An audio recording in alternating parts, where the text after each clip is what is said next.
This is my second voice video for recipes. I don't know if I'm always going to have 4 recipes at every post for recipes. I might have 3 or 2 or even one very long one, I don't know. But I'm aiming to maybe only make it 4 recipes, so it's going to be 4 recipes by a certain date.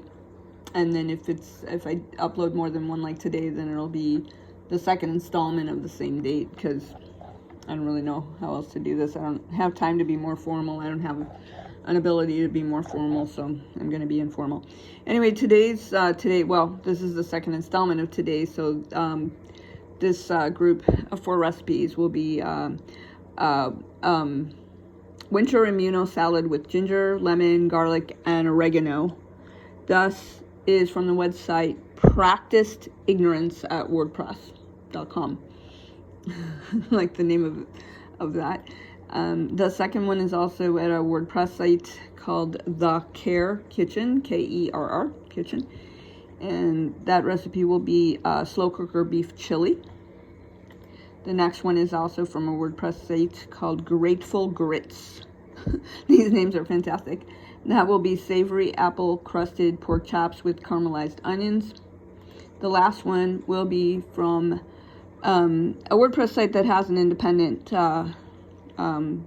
web address called snapshotsincursive.com. And this will be Quazy carrot cake. These are all some really fun, delicious recipes. Let's begin. The first one is the salad, winter immuno salad with ginger, lemon, garlic, and oregano from Practiced Ignorance at WordPress. What you'll need, these are the ingredients. Oh, maybe I should read the introduction that they offer. Occasionally, holiday carousing and exposure to winter weather throws our bodies off balance, so it's a blessing to use food as medicine. I agree with that. Here we combine lemon, apple cider vinegar, oregano, ginger, and garlic to create an immune booster powerhouse, and we balance it with avocado, cabbage, and celery, with the Quazy lettuce hosting the other guests gratefully. I'm sorry, I've never heard of Quazy lettuce, and I'm reading this part cold. This salad is frugal, super healthy, and quick to make, so a great staple of winter dining. I've only read the recipes through. I'm sorry, I should have read all the introductions before I confess that I'm only reading parts of some web pages. I'm sorry. What you'll need: a quarter lemon wedge, 1 large clove of garlic minced, 3 thin slices of ginger root minced, a quarter teaspoon each of oregano and thyme, 1/8 teaspoon sea salt, 1 tablespoon of ACV, 3 tablespoons of EVOO, 1 avocado chunked. I think ACV stands for acidic vinegar, and EVOO, of course, is extra virgin olive oil. 1 avocado chunked, and again, same thing I said before. 1/2 cup tomato chunked, 2 leaves of cabbage chopped, 3 large leaves Quazy, C-O-S. I should have looked at that. I was just, okay, so torn lettuce into bite-sized pieces. I'm a little embarrassed for myself, but 1 stalk of celery sliced, 3 thick slices cucumber quartered, and 1 scallion sliced. Since I've already confessed I didn't do any research, I was just making an assumption that it's chopped leaf lettuce. I'd have to start this whole sequence over. So I'm suggesting that I think we're looking at, yeah, it looks like chopped leaf lettuce, but he's calling it something that I've heard before, Quazy, C-O-S. So to make note of it. Okay, now how you make it. Peel the skin off the flesh of the lemon and use a wooden spoon to squeeze its juice into a large salad bowl. Mince and add the vinegar, garlic, oregano, thyme, and salt to the bowl, and add the apple cider vinegar so it will marinate while you wash and prepare the other ingredients. Wash, chop, chunk, and slice the other ingredients and add them to the bowl. Chop the cabbage and tear the Quazy and add to the bowl. The leaf lettuce, and add to the bowl. Add the olive oil and correct the vinaigrette, the ACV, to taste. Allow it to marinate at least 30 minutes. It cooks the ingredients and takes the taste to a different level. That's very true. So you want to let the vinaigrette marinate for 30 minutes. And then at the end it says, this is a perfect winter salad to bolster your immune system. The tanginess of the lemon, oregano, ginger is balanced by earthy garlic and creamy avocado, which imparts a delightfully creamy quality to the vinaigrette when the latter cooks up. Yeah, it should be extremely delicious. Okay, that's the end of that one. Now the next one is the beef chili, slow cooker beef chili from the Carrot Kitchen website, WordPress website. This serves 8. The cook time is 8 hours on low and 4 hours on if it's on high. 4 hours for a high cook and 8 hours for a low cook. I'm simply reading these as they're presented, so not all the information is the same on every website, obviously. The method is a slow cooker. Now, and the ingredients are 1.5 pounds of ground beef, and it suggests you could also use ground turkey if you prefer. 1 white onion chopped. I like either one in case somebody's wondering. I would do it with either one. I'd probably use ground turkey because I like a little milder chili, but I'm aware of the fact that most people prefer ground beef. They like something that's like much more robust. So I think the ground beef would be more robust. Okay, so back to it. So after the ground beef, 1 white onion chopped, 2 green peppers chopped, 1 red pepper chopped, 4 to 5 garlic cloves minced, 1 tablespoon tomato paste, 1 packet of chili seasoning, and he suggests that he uses Kinder's chili seasoning, wood-fried chili. I have never heard of that brand, but it's just a preferred wood-fired chili preferred brand. 1 8-ounce can of tomato sauce, 1 8-ounce can of tomato sauce, and 1 28-ounce can of diced petite tomatoes, 2 different tomatoes, 2 different sizes. 2 15.5-ounce cans of Bush's mixed chili beans. That would be kidney and pinto beans. And mild chili sauce. It's some mild chili sauce. 1 4-ounce canned dyed green chili peppers. That's optional, and it's for adding extra spice. 1 to 2 tablespoons of adobo sauce. That's also optional, and that's to add a little bit of smoky depth. And then salt to taste and pepper to taste. Here are some of the recipe topping ideas. It says add whatever you want.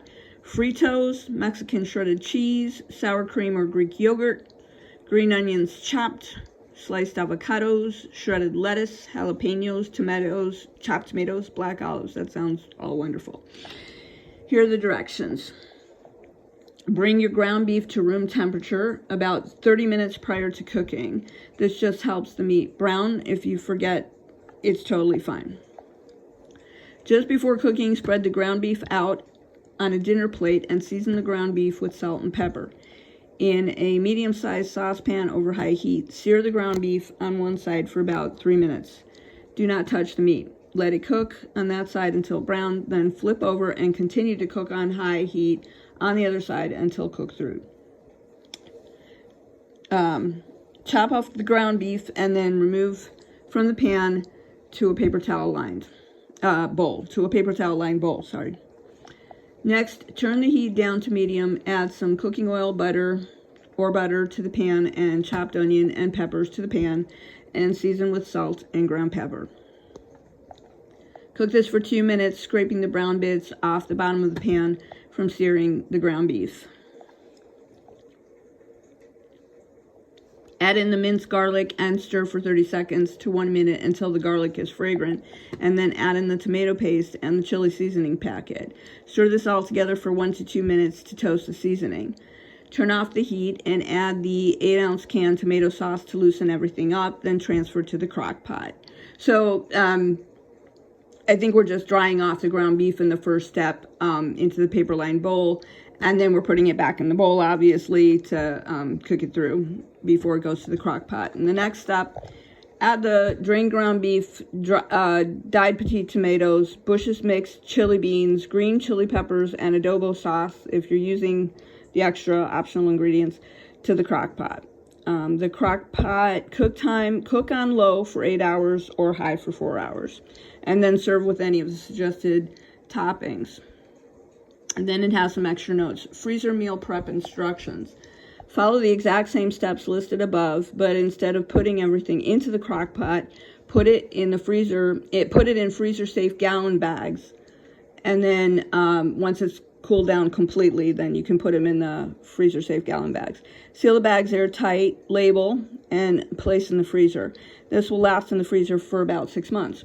When you're ready to use the contents of the freezer bags, thaw the frozen chili bags in the fridge overnight and put it in the crock pot the next day with the same cooking time as before, 8 hours on low and 4 hours on high. And then also don't forget to serve the chili with any of your preferred toppings from the list, suggested list. Okay, that's our second recipe.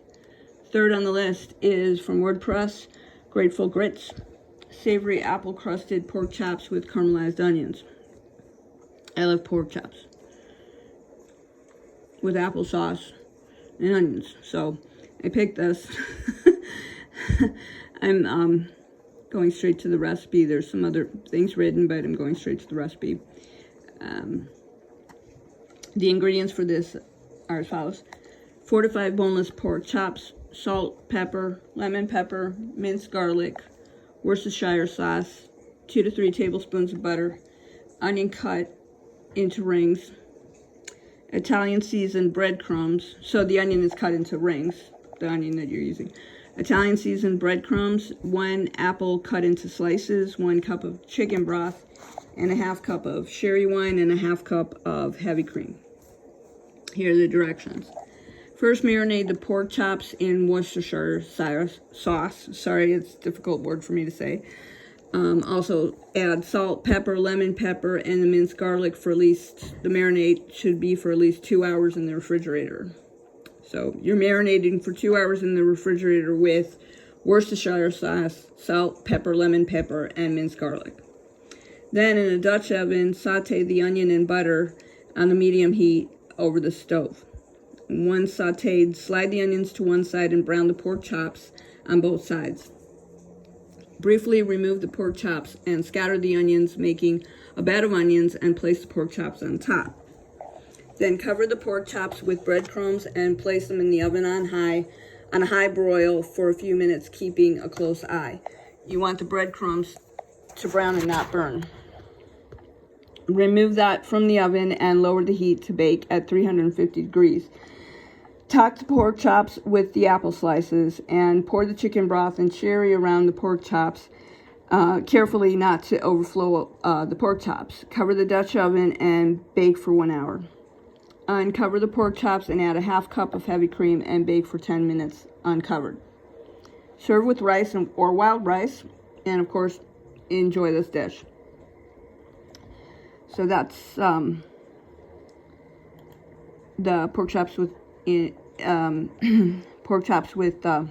caramelized onions and savory apple. I apologize that I'm gripping onto my phone so I can speak directly into it, and my hand slid, and you must have seen my typewriter. That's my laptop, my oldest laptop, and I love this to death, so it should look old too. Okay, I'm sorry about that. I'm sitting at my laptop and reading and recording my voice close to my face as I'm doing this. So, okay, the next one is Quazy carrot cake from snapshotsandcursive.com. This is also a WordPress site. I'll just cut right to it. Quazy carrot cake. Almost carrot cake, I guess that's wants to mean. The ingredients are 2 cups of flour, 2 cups of sugar, 1 teaspoon of baking soda, 2 teaspoons of baking powder, 2 teaspoons of cinnamon, 1 1/4 cups, 1 1/4 cups of vegetable oil. That could be a disaster with an extra 1/4 cup. 1 1/4 cups vegetable oil, 4 eggs, 3 cups carrots grated, 1 cup crushed pineapple drained, 1 cup pecans chopped, and then the icing ingredients are a 1/2 cup of butter softened, 8 ounces of Neufchâtel cheese, another word I can't say besides Worcestershire, softened, 3 1/2 cups powdered sugar, 1 teaspoon vanilla. And the instructions are very short. Here they are. Preheat the oven to 350. Spray a 9 by 13 inch pan with nonstick oil. Combine flour, sugar, baking soda, baking powder, and cinnamon. Mix them together well. Add in oil, eggs, carrots, pineapple, and nuts. Beat for 2 minutes on medium speed. Transfer to baking dish. Bake for 45 minutes or until done. Meanwhile, cream together the butter and Neufchâtel cheese. It's spelled Neufchatel. It's very famous. Add powdered sugar and vanilla. Beat until smooth and creamy. When cake is cool, top with cream cheese icing. Garnish with pecan half. And that's basically the end of that one. So since it's not quite New Year's since the last time I read anything tonight, I'm kind of stuck saying this until past the New Year. I don't know that I wanted to test my voice because the recommendation was to wait until after New Year, but I found this, and I found these recipes, and I couldn't stand the thought of not doing it because they just seem so really nice. For any time during the year, I decided to give it a try with these 8 recipes tonight. So once again, Happy New Year, and I hope that's, true happiness for everybody. I don't know how everybody celebrates their New Year, so I do absolutely nothing. It's been my tradition since childhood, and I always say so, so I guess people who might know of me would know that by now, and it's a boring story. I like to spend New Year doing nothing, and that's got to seem very dismal, so I don't really have much else to say, but everybody, it's a nice holiday for finding your own way and finding out what happiness means to you. That's kind of like how I think of it myself, but I know nobody takes to that opinion. It's a grand tradition of a big party, and I don't know. Probably I shouldn't be wishing anybody Happy New Year when what I'm saying is Happy Do Nothing Day. But I said it anyway. Okay. Well, okay, I won't say it again.